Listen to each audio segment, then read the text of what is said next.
Aucun bus ni tramway ce matin à Nantes. Les conducteurs ont refusé de sortir des dépôts après une nouvelle agression samedi soir, quartier Bellevue. Ils dénoncent des violences récurrentes à cet endroit, place Mendès France. Un bus a été la cible de balles de paintball. La conductrice a eu surtout très peur. On retrouvera en direct Denis Leroy. Je vous le disais à l'instant, une conductrice de bus a eu très peur samedi soir. Son véhicule a été la cible de balles de paintball, mais elle a cru qu'il s'agissait d'une vraie arme. Une nouvelle agression dans le quartier nantais de Bellevue, redoutée par les personnels de Naolib, anciennement Sémitane, qui ce matin ont fait valoir leur droit de retrait. On va retrouver Denis Leroy accompagné de Frédéric Grinchec. À la mi-journée, Denis, la situation ne semble pas s'arranger.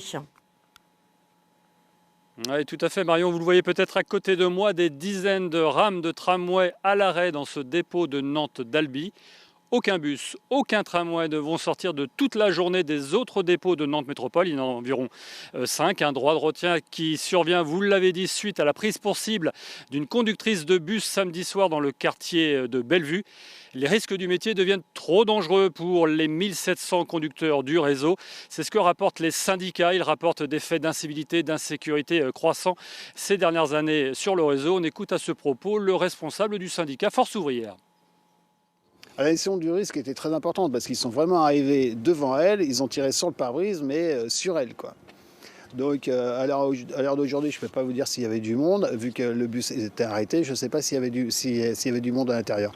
Mais elle a été choquée, gravement choquée. Nous, aujourd'hui, nous ne sommes pas là pour faire la police. Nous, notre intérêt, c'est de tout mettre en place pour que la direction mette ses salariés en sécurité. Je précise que le dialogue n'est absolument pas rompu entre direction et syndicat. La direction ce matin qui a justement proposé de déplacer ces fameuses zones de régulation, de temps d'attente pour les conducteurs ailleurs que sur la place Mendès France à Nantes.